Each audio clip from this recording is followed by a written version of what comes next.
Olá, queridos, bom dia. Que bom estarmos aqui de novo, nesse domingo, para mais alguns momentos aqui de estudo, onde a gente vai continuar aqui analisando, estudando e aprendendo sobre o maravilhoso plano de Deus. E nós vamos continuar aprendendo um pouco com a história de Abraão, nós vimos na semana passada, mas nós vamos orar ao Senhor, pedir a Ele orientação, antes da gente começar os nossos estudos. Eu quero convidar você, pare aí onde você está, vamos juntos conversar com o nosso Pai Celestial. Te agradecemos, Senhor, por mais este momento que o Senhor nos concede, esse tempo que temos passado juntos diante do Senhor, estudando a Tua Palavra. Te agradecemos, ó Pai, a Tua presença, Teu carinho, Teu cuidado, a direção que o Senhor nos dá. Te agradecemos a Tua Palavra, que é viva, que é poderosa e que nos fala ao coração. Queremos suplicar agora nesse instante, ó meu Deus, que o Senhor cuide de cada um de nós, Pai. Cada pessoa que está agora ouvindo aqui conosco, participando aqui conosco, que eles sejam tocados e alcançados pelo Senhor. Usa-nos, Senhor, para a honra e glória do Teu santo nome. Fala aos nossos corações, fala poderosamente a cada um de nós, eu oro em nome de Jesus. Amém. Amém. Queridos, na semana passada, nós começamos então a entender um pouco e a ver a história de Abraão. Um homem com quem Deus se revelou, ou a quem Deus se revelou, né, de maneira íntima. E ele se aproximou de Abraão e convidou para uma grande jornada. Nós vimos que na semana passada apenas uma pequena introdução sobre a figura de Abraão, né? E o principal ponto que a gente destacou na semana passada foi que Deus o tirou de uma vida idólatra e distante dele, do Senhor, para uma jornada de vida e de relacionamento com Deus Altíssimo. Moisés contou-nos um pouco da história e citou o nome de vários personagens, né, anteriores que foram usados por Deus para nos falar sobre a justiça, o amor e a vontade de Deus, com o objetivo de ensinar ao homem qual caminho ele deveria andar. Mas agora, com a história de Abraão, e é isso que eu quero chamar a atenção de vocês, eu já comecei na semana passada, né? Mas agora, com a história de Abraão, Moisés começa a mostrar a maneira como Deus trabalhou na vida do seu servo e o propósito que ele queria alcançar com esse relacionamento. Não só na vida de Abraão, mas também na vida de todos aqueles que tivessem a mesma fé de Abraão. E aqui eu quero chamar a atenção de vocês, porque a palavra de Deus nos diz que tudo que foi escrito para o nosso ensino foi escrito. Então, quando a gente está olhando agora para a vida de Abraão, é importante a gente tentar entrar ali no dia a dia dele, na situação que ele estava vivendo, para a gente poder perceber o que significava cada decisão que Abraão tomava e qual que era a dificuldade ou a facilidade em tomar aquelas decisões, né? Então a ideia é que Moisés então está mostrando para nós esses detalhes da vida de Abraão para que a gente aprenda com ele. Olha só o que nos diz o profeta Isaías, no capítulo 51, versículo 2. Diz assim: Olhai para Abraão, vosso pai, e para Sara, que vos deu a luz, porque sendo ele só, o chamei e o abençoei e o multipliquei. Então aqui nós vemos Isaías já centenas de anos depois, chamando a atenção de que Abraão era alguém que foi exemplo para o povo judeu e para nós também. O texto diz: olhai para Abraão. Isaías 41, versículos 8 a 10, aqui é uma palavra que traz um pouco mais de sentimento, um pouco mais desse relacionamento que Deus demonstra com o seu povo e com nós também. Porque é importante quando a gente lê o termo Israel na Bíblia, nós somos hoje o Israel de Deus. Então, quando a gente lê o texto de Isaías, nós podemos ler pensando que Deus está falando conosco, né?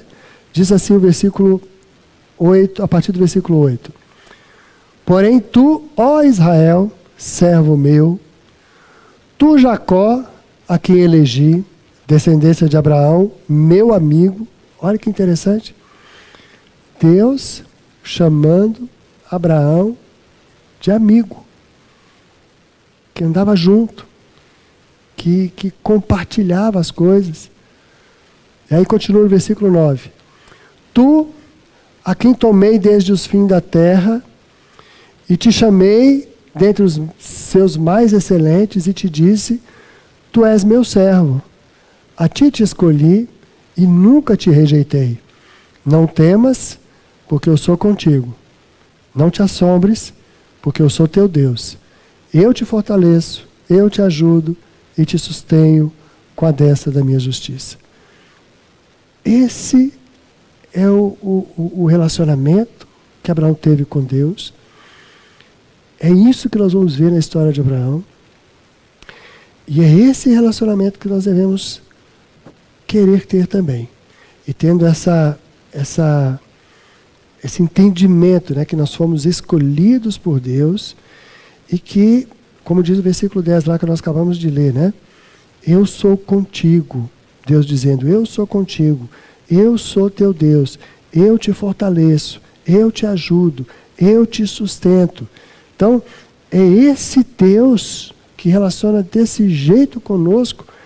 É esse Deus que é o mesmo ontem, hoje e eternamente. É esse Deus que nós vamos ver como é que ele agiu na vida de Abraão ali. É esse Deus que continua agindo na nossa vida e quer fazer exatamente o mesmo conosco, quer ter o mesmo relacionamento conosco. A história de Abraão, além de ser inspiradora, ela também ensina, ela é ensinadora. E não só mais algumas características de Deus, como falamos na semana passada, né? Mas também ele nos apresenta o plano de Deus para abençoar todas as famílias da terra. É isso que nós vimos na semana passada e eu destaquei isso na semana passada, né?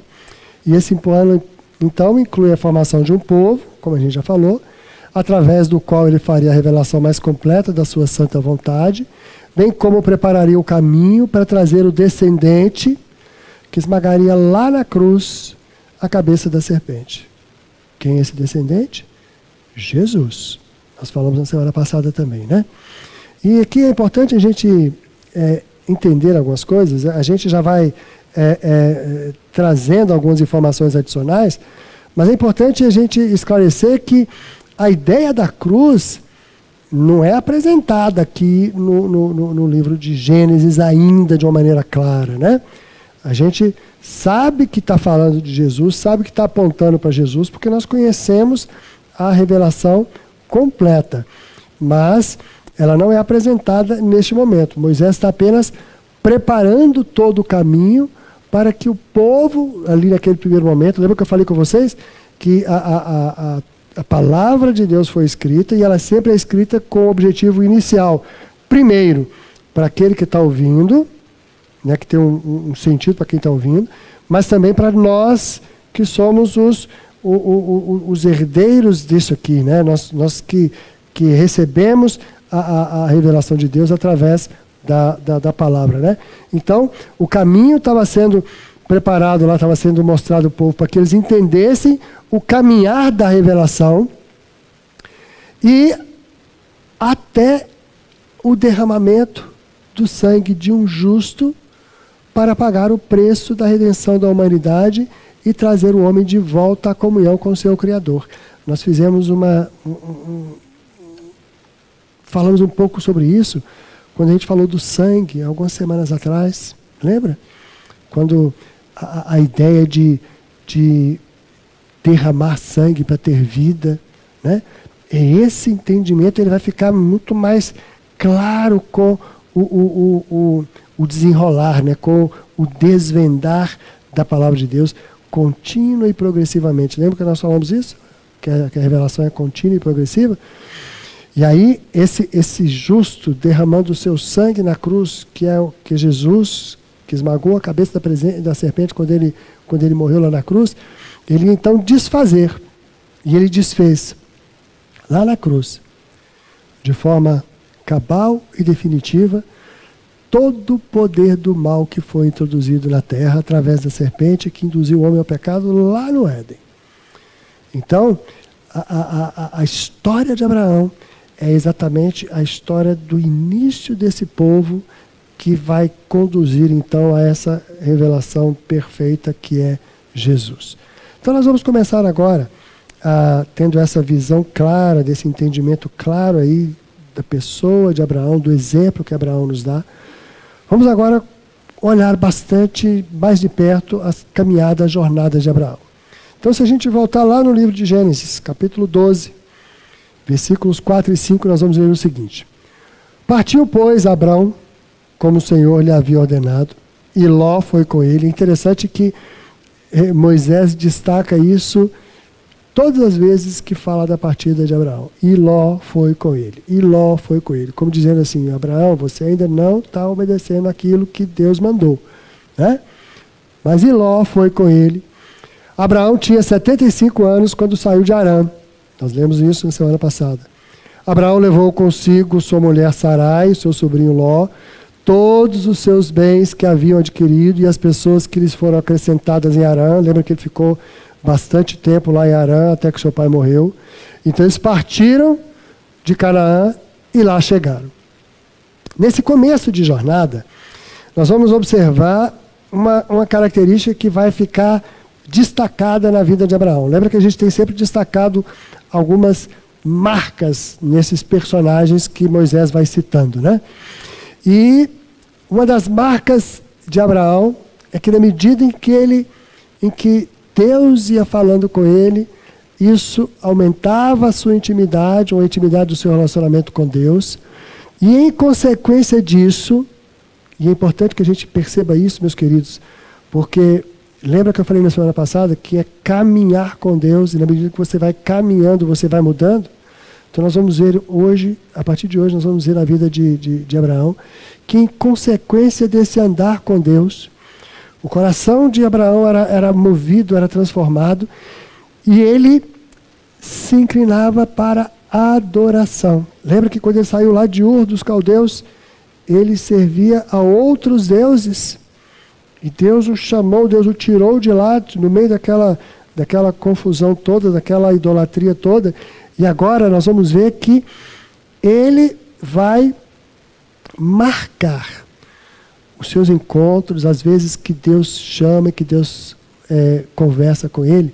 Abraão vai construindo altares em todos os lugares onde o Senhor falava com ele. Olha só o que nos diz aqui os versículos 6 e 7 ainda do capítulo 12. Então nós vimos que ele saiu lá de Harã, e aí diz o versículo 6. Abraão atravessou a terra até Siquém, até o carvalho de Moré. E nesse tempo os cananeus habitavam nessa terra. É importante a gente observar isso, né? Tinha gente ali, outros habitantes onde Abraão estava. E aí, o Senhor apareceu a Abraão, então é a segunda vez. A primeira vez foi quando ele estava lá em Ur dos Caldeus. Passaram-se muitos anos, a gente não sabe quanto. Ele saiu de Ur, foi para Harã, esperou lá seu pai morrer, saiu de Harã, agora ele está aqui na terra de Siquém, no carvalho de Moré, e o Senhor apareceu a Abraão. Então, percebam isso que eu falei com vocês na semana passada? A gente lê o versículo 1 que ele saiu de lá, e agora no versículo 7 o Senhor apareceu. Então fica parecendo que Deus aparece para ele toda hora. Não. Foram alguns anos, a gente não sabe quantos anos, desde o primeiro momento até esse segundo momento aqui agora. O Senhor apareceu a Abraão e lhe disse: darei essa terra à sua descendência. E ali Abraão edificou um altar ao Senhor que lhe tinha aparecido. E aí, eu quero destacar para vocês o seguinte: quer seja quando o Senhor chamava Abraão, quer seja quando ele buscava o Senhor em oração, Abraão marcava esses momentos com altares que ele construía ao Senhor. Por onde ele passava, os altares iam sendo construídos. Olha o que diz o versículo 8 e 9. Passando dali, então ele estava lá na terra de Siquém, nos cavalos de Moré. Agora, passando dali, para o monte a leste de Betel. Então, vamos tentar entender aqui. Ó. Betel está aqui. Então, vamos imaginar que o sol nasce desse lado. Ele foi para um monte a leste de Betel. Então, ele está aqui. E aí, armou a sua tenda, ficando Betel a oeste. Então, se ele passou para cá, quando ele olha para trás, Betel está a oeste. E Ai a leste. Então, Ai está mais adiante. Então, eu tenho Betel, tenho Ai, tenho um monte que está aqui no meio, é aqui que Abraão ficou. E ali edificou um altar ao Senhor e invocou o nome do Senhor. Depois, Abraão partiu dali, indo sempre em direção ao Negueb. Aqui eu quero chamar a atenção de vocês que Deus não apareceu a Abraão ali. Ele simplesmente foi caminhando e ali no momento de adoração, ele edificou um altar ao Senhor. Outra coisa que é importante a gente entender, meus queridos, apesar da palavra de Deus estar falando que Abraão foi, Abraão ficou, Abraão fez, Abraão... Né? É importante a gente entender que ele está com muita gente com ele. Quando a gente leu lá no capítulo 11, dizendo que ele saiu de Harã, ele saiu e muitas almas com ele. Logo adiante, nós vamos ver, o Moisés vai relatar, Abraão vai se envolver com uma batalha, e ele levanta 318 homens para poder participar dessa batalha. 318 homens do seu clã, que estão ali com ele. Então, se a gente imaginar que são 318 homens prontos para a guerra, então é possível a gente imaginar que existem outros homens mais novos, que não podem lutar, e existem outros homens mais velhos que também não podem lutar. É importante, a gente pode imaginar também que esses homens são casados, então as mulheres ficam, e que eles têm filhos, que também ficaram. Então, se a gente fizer uma continha simples ali, nós estamos falando que Abraão está fazendo essa movimentação toda, indo de um lugar para o outro, com umas 1.000 pessoas. Eu acho que eu não estaria errando muito se a gente pensasse umas 1.000 pessoas. Né? Um homem casado, uma mulher, mais um filho ou dois, né? Eles tinham muito mais do que isso, né? E considerando esses novos e velhos aí que eu falei, então, a gente pensar nas 1.000 pessoas não é nada muito exagerado, não. Então, vocês têm que imaginar que toda vez que Abraão está se deslocando ali, ele está indo com esse monte de gente. Aí tem os animais, né, para poder servir de alimento para eles, fazer, arar a terra para ele plantar alguma coisa e comer, né, porque ele vai plantar e comer dos animais. Então, ele tem muita gente junto com ele, muita coisa junto com ele. São muitas tendas, muitas pessoas, muitas vidas, né? Então, vamos deixar isso em mente para a gente entender o primeiro desafio que Abraão vai enfrentar daqui a pouco, né? E aí,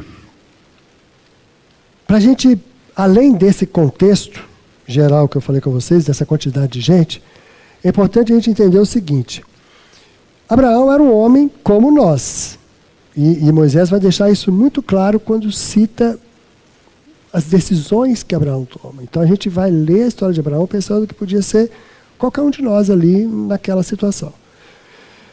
Como ele era um de nós e como ele não era perfeito, não era infalível, não era imbatível, perfeito, o único homem perfeito, Jesus, todos os outros erraram. Por esse motivo, então, de ele ser imperfeito, Moisés vai mostrar exatamente isso, né? Que nesses momentos da sua caminhada com Deus, Abraão falhou.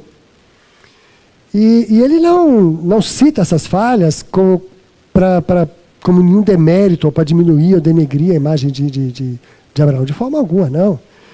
Ele está simplesmente mostrando a humanidade de Abraão. É um homem como nós. Então, por conta dessa humanidade, desse ser normal, ele está sujeito às dificuldades, às fraquezas, e, portanto, ele não tinha nenhum superpoder, não era nenhum super-homem, né? Dito isso, nós vamos ver agora o relato do versículo 10. E olha só como é que eu estou indo devagarinho com vocês, para vocês perceberem um pouco o tempo que passa entre um versículo e outro. Então ele saiu, montou a sua tenda lá entre Betel e Ai, numa montanha ali perto. E aí o versículo 10 começa o seguinte: havia fome naquela terra. Vamos devagar aqui. O clã é grande, centenas e centenas de pessoas ali. A responsabilidade de toda a decisão era de Abraão, porque ele era o líder do clã. Então ele está diante agora de uma dificuldade que é fome na terra. Deus tinha dito: vai para o caminho que eu te mostrarei. E aí Moisés diz o seguinte: havia fome naquela terra, assim Abraão foi para o Egito. Percebe aqui que não tem nenhum tipo de menção a buscou a orientação de Deus, conversou com Deus, reuniu-se com os seus servos ali, aqueles que criam em Deus também, para poder fazer um culto de adoração e ter a orientação do Senhor. Não. Abraão foi para o Egito. E olha o que diz o texto seguinte: ele foi para o Egito para ali ficar, porque era grande a fome na terra. Vamos acabar de ler, depois eu faço alguns comentários. Quando se aproximava do Egito, quase ao entrar, disse a Sarai, sua mulher: ora, bem sei que você é uma mulher muito bonita. Os egípcios, quando virem você, vão dizer: essa é a mulher dele. Então eles vão me matar, deixando você com vida. Diga, pois, que você é minha irmã, para que me tratem bem por sua causa e por amor a você me conservem a vida. Então, vamos entender aqui o que está acontecendo. Abraão agora, com a responsabilidade de toda aquela gente ali com ele peregrinando naquela terra, e agora fome. O que significa fome? Possivelmente, alguma escassez de chuva. Então não tinha condição de colher nada da terra, porque a terra estava seca demais. A terra seca demais, ele não tinha nada para ele comer, nem para os animais comerem. Então ele podia estar perdendo animais por conta de não ter o que comer, não ter água para dar para eles. Então, diante dessa situação toda, desse caos aparente, né, ele falou assim: vou buscar um jeito de resolver esse problema. Então, quando chega essa primeira grande dificuldade, ele não consultou o Senhor, como eu disse agora há pouco, a gente estava lendo o texto, já fiz essa observação, né?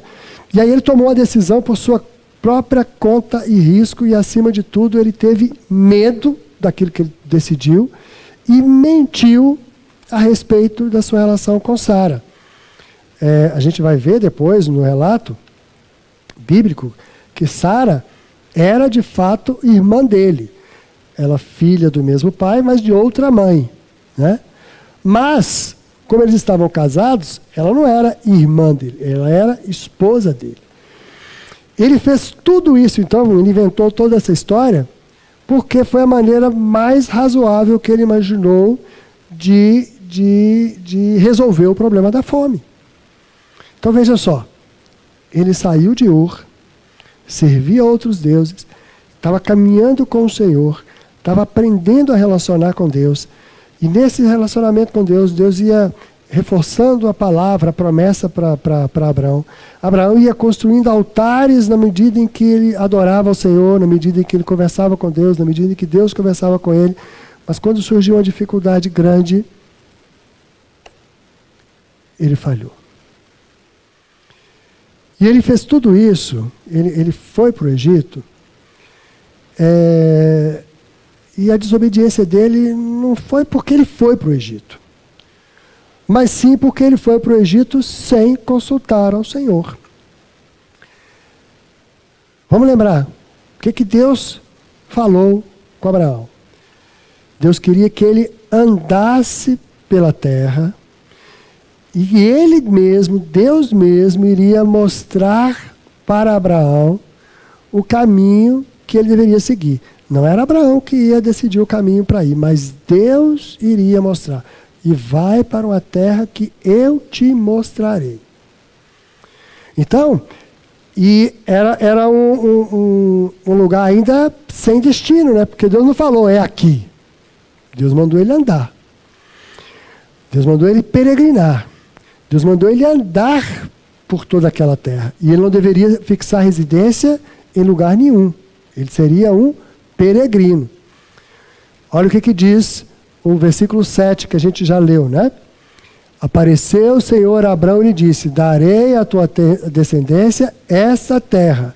E ali edificou um altar ao Senhor que lhe aparecera. No entanto, quando houve a fome, quando surgiu a dificuldade, ele resolveu ir para o Egito e Moisés destaca, ele foi para ali ficar, que é o que diz o versículo 10 que a gente leu, né? Houve fome na terra, Abraão foi para o Egito para ali ficar.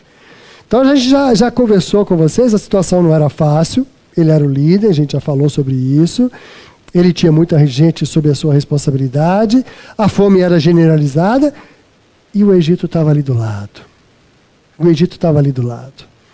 A terra era fértil e boa.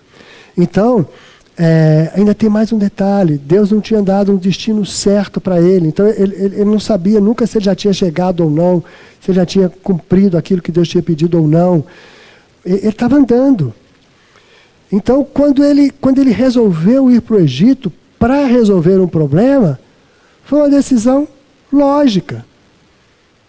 Talvez nós faríamos a mesma coisa. O problema foi que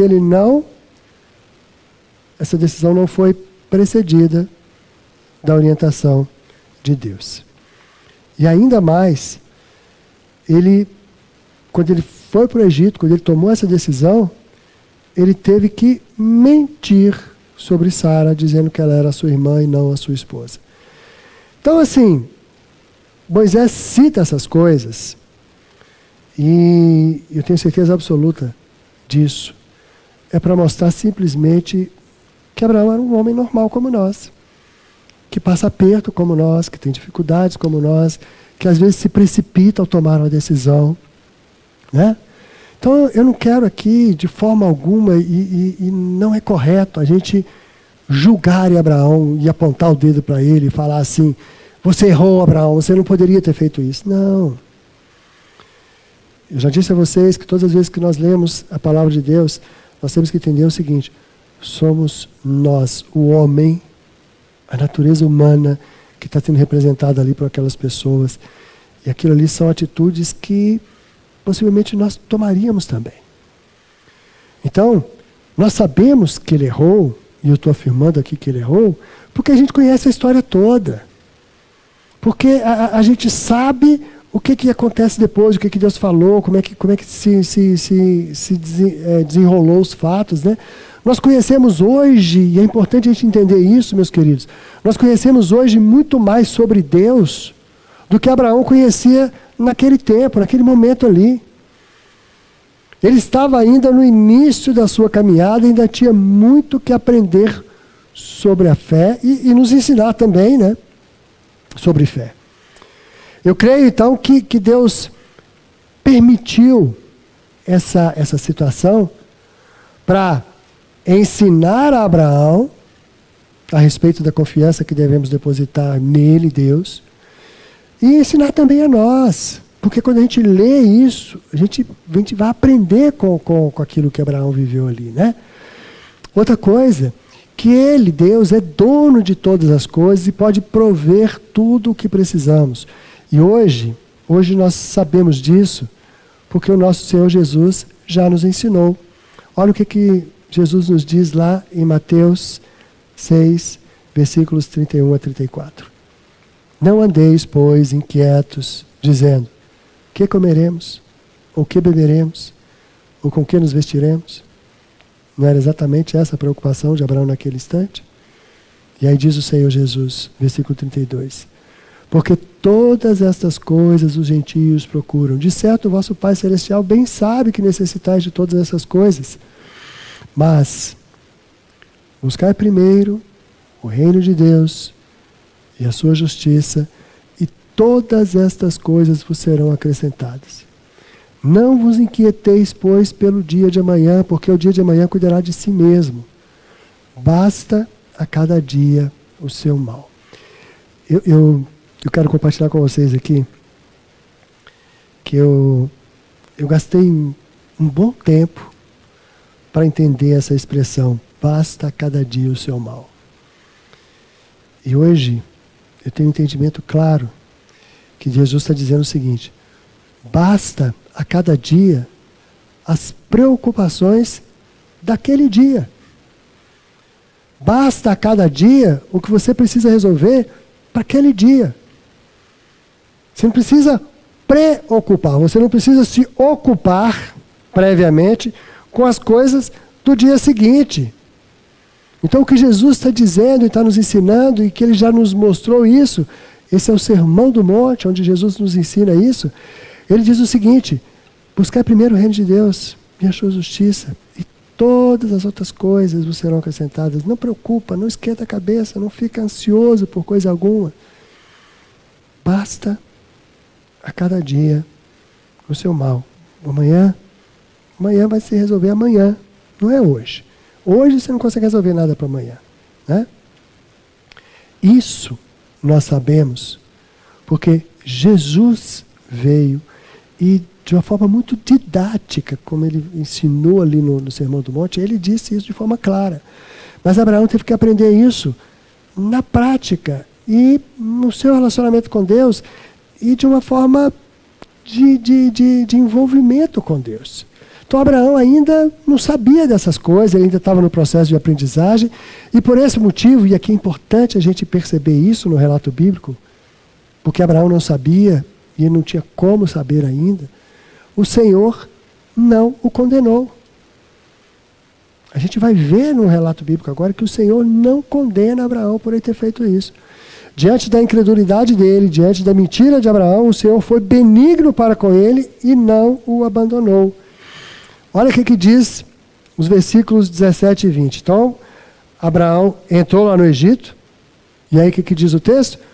Porém, o Senhor puniu Faraó e a sua casa com grandes pragas por causa de Sarai, mulher de Abrão. Faraó chamou Abrão e lhe disse: que é isso que você fez comigo? Por que não me disse que era ela sua mulher? E por que me disse que ela era sua irmã?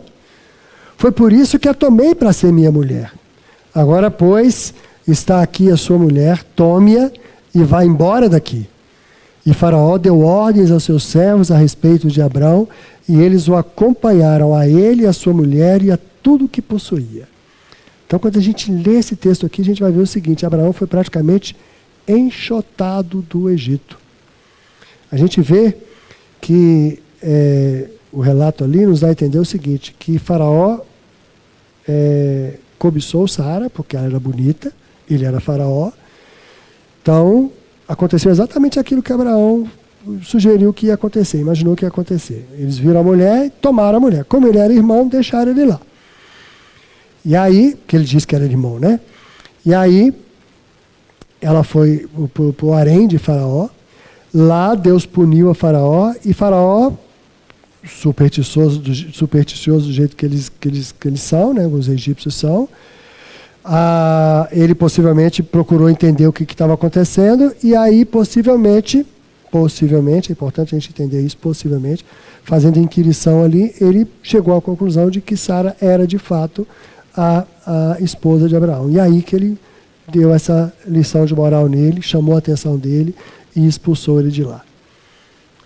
Vamos ver agora o que aconteceu. Ainda era o início da caminhada de Abraão com Deus, né? Por isso Deus considerou, imagino eu, que a vergonha que Abraão passou por causa dessa mentira foi o suficiente para que ele aprendesse a lição. Não houve nenhuma palavra de Deus no sentido de chamar a atenção de Abraão ou de repreender Abraão. E não precisava, porque Abraão já tinha sido repreendido por Faraó e ele voltou, né? Abraão estava aprendendo a confiar em Deus através dessa circunstância. Então Deus permitiu que ele caminhasse, que tudo aquilo que ele planejou acontecesse, para que ele aprendesse que a confiança dele não pode estar nas escolhas dele, na sabedoria dele, na experiência dele, no entendimento dele, mas sim em Deus. Olha o que diz Provérbios 12:2. O homem de bem alcançará o favor do Senhor, mas o homem de intenções perversas ele condenará. Então foi exatamente isso que aconteceu. Deus foi benevolente com Abraão, porque a intenção de Abraão era uma intenção boa, ele queria preservar o clã dele, mas ele puniu Faraó, porque a intenção dele não foi correta, não foi boa. Deus sabia que esse era um processo de construção, né? Ele estava moldando, ele estava burilando a vida de Abraão, assim como ele faz com você, assim como ele faz comigo, assim como ele faz com todos nós. Ele vai nos burilando, ele vai permitindo que a gente passe por algumas situações para a gente aprender a confiar nele. E isso, meus queridos, gasta tempo. Gasta tempo. E é interessante a gente olhar ali o que Deus fez, né? Porque Deus, o Senhor, nosso Deus, ele não vê como vê o homem. Ele não tem a mesma avaliação que nós temos. Olha o que diz lá a experiência de Samuel quando ele foi ungir Davi rei de Israel. Lá depois dos Juízes, né? Diz lá 1 Samuel 16:7. Porém o Senhor disse a Samuel. Ele estava lá na casa de Jessé, o pai de Davi, e Deus tinha mandado ele lá para poder ungir o novo rei de Israel. E aí Samuel se encantou com o filho mais velho de Jessé. E aí o Senhor disse a Samuel: não atentes para a sua aparência, nem para a grandeza da sua estatura, porque eu tenho rejeitado. Porque o Senhor não vê como vê o homem, pois o homem vê o que está diante dos olhos, porém o Senhor olha para o coração. Então o Senhor olha a intenção das nossas atitudes. Ele não olha só as nossas atitudes, ele olha o que está dentro do coração, o que nos move a fazer aquilo. Abraão, naquele momento ali, ele olhou para as circunstâncias, reconheceu o erro dele ali no Egito, ouviu a repreensão de Faraó, aceitou a repreensão de Faraó e voltou imediatamente para o caminho que o Senhor queria que ele seguisse. E aqui, eu quero destacar uma coisa para vocês. Vocês podem pensar o seguinte: mas Abraão foi enxotado de lá e ele não tinha opção, ele não tinha escolha. Sim, ele não tinha escolha de ir ali do Egito. Ele podia ter buscado um outro lugar para ele poder resolver o problema da fome. Porque o texto de Moisés não dá a entender que a fome havia passado nesse momento. É possível que as dificuldades ainda estivessem lá do mesmo jeito. É possível que as circunstâncias que levaram a Abraão para o Egito não tinham mudado. Nada tinha mudado. Mas Abraão mudou. E nós vamos ver já já a prova de que ele mudou. Mas antes disso eu quero dizer para vocês o seguinte: da mesma forma, Deus faz conosco. E Ele quer que, assim como Abraão, nós também reconheçamos o nosso erro e que nós também mudemos. Meus queridos, não vamos agarrar nas nossas decisões. Não vamos, porque eu pensei de uma forma, imaginei fazer de um jeito, então eu vou fazer e vou até o fim. Não. Se você está percebendo ali que Deus está te mostrando que não é esse o caminho, Não vai. Volta. Eu vou abrir um parênteses aqui.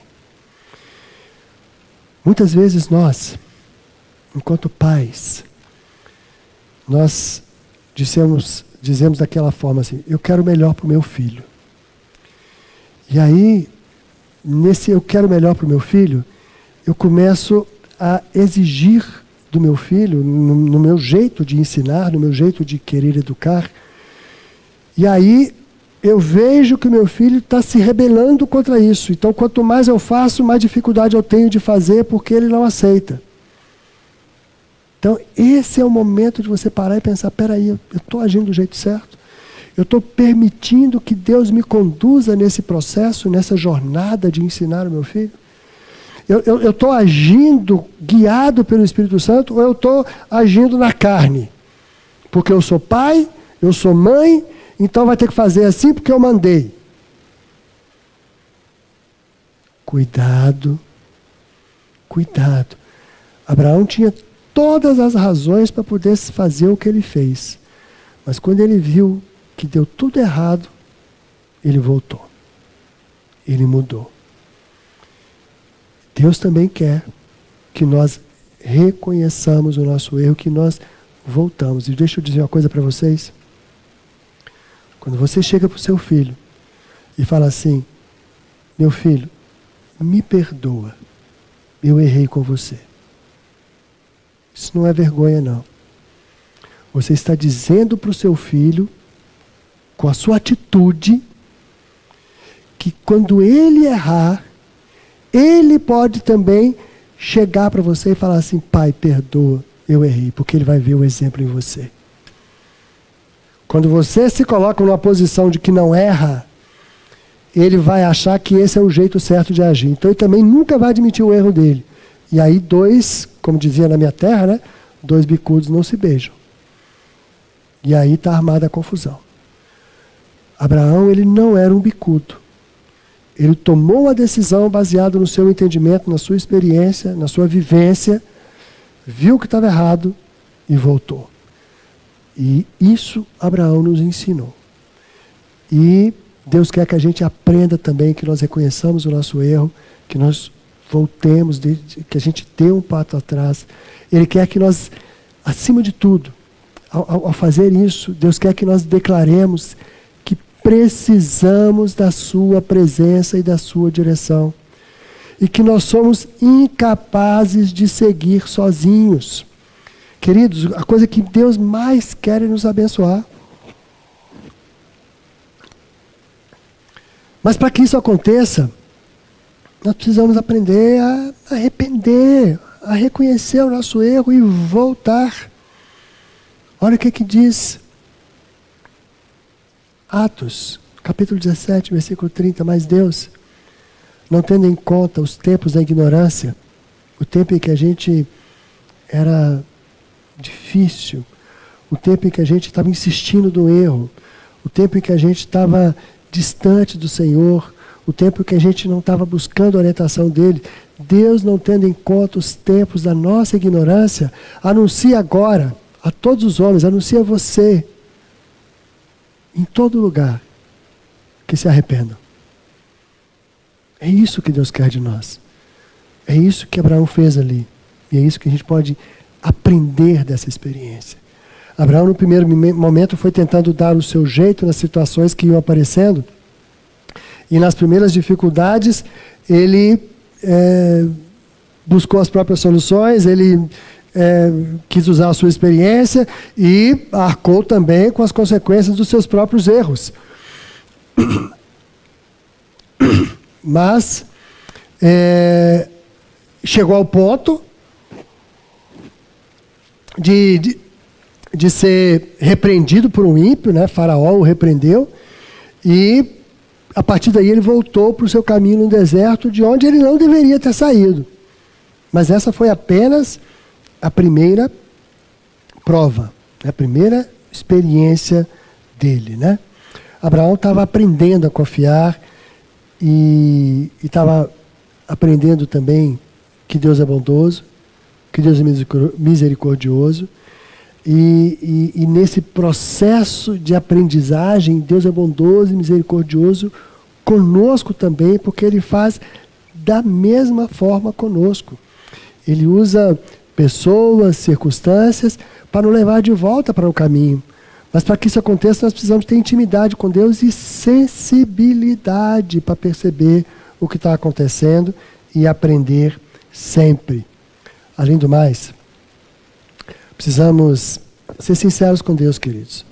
Reconhecer que a gente errou, deixar esses erros para trás e não perder de maneira nenhuma a nossa comunhão com Deus.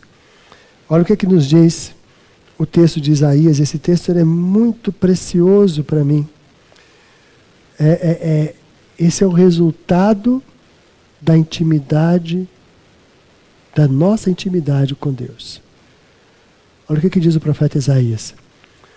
Quando vocês se desviarem para a direita ou para a esquerda, ouvirão atrás de vocês uma palavra dizendo: este é o caminho, andem nele. Se nós temos intimidade com Deus, se nós deixamos que o Espírito Santo haja em nós e nos controle, no momento que nós estivermos fazendo as coisas erradas, indo para o lado errado, fazendo do jeito errado, o Espírito Santo vai falar assim: opa, não é por aí não, não é desse jeito não, vem cá que eu vou te mostrar o caminho certo. Isaías continua dizendo, capítulo 59, versículos 1 e 2, esse é um texto lindo, conhecido de todos, da maioria de nós, né? Eis que a mão do Senhor não está encolhida, para que não possa salvar, nem agravado o seu ouvido para não poder ouvir, mas as vossas iniquidades, as nossas iniquidades, o nosso pecado, a nossa dureza de coração, fazem separação entre vós e o vosso Deus.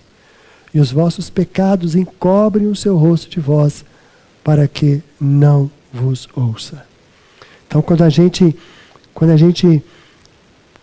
perde essa sensibilidade de ouvir o que Deus está dizendo, quando a gente lê a palavra de Deus e a gente não consegue perceber nada mais, a gente tem que tomar cuidado, porque o nosso coração pode estar duro, o nosso coração pode estar empedernido por conta do pecado, e a gente não consegue perceber Deus nos chamando, Deus querendo nos trazer de volta,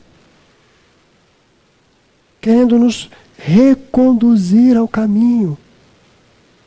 Guardem, meus queridos, guardem esse texto de Isaías que a gente leu, 30, 21. Que o Espírito Santo vai nos guiar, nos mostrar o caminho certo quando nós estivermos no caminho errado.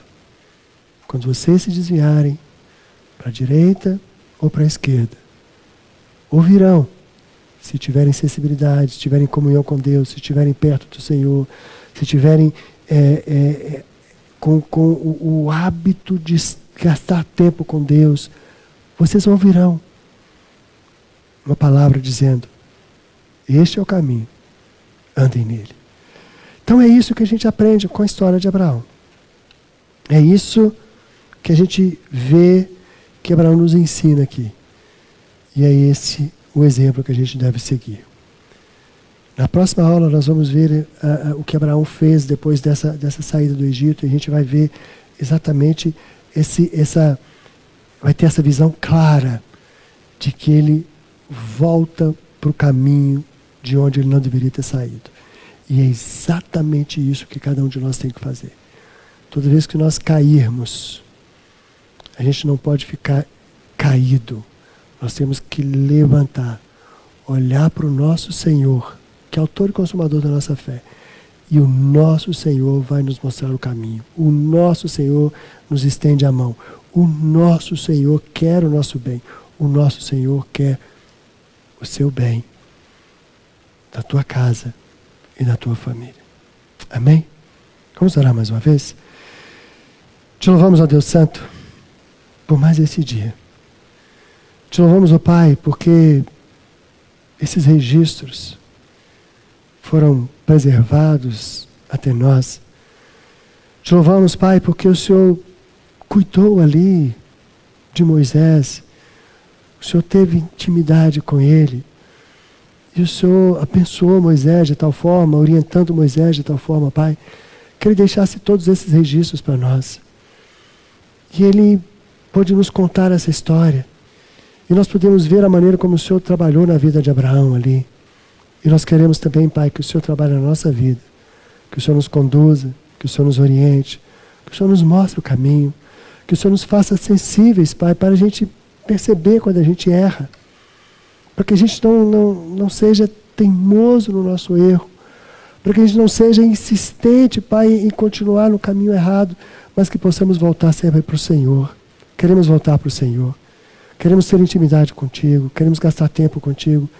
Por isso eu te suplico, ó Paizinho, coloca no nosso coração esse desejo de ter sede da tua palavra, sede da tua presença, vontade de te buscar, vontade de aprender mais e mais de ti, vontade de conhecer mais a tua palavra, o teu querer, vontade de ser transformado pelo Senhor.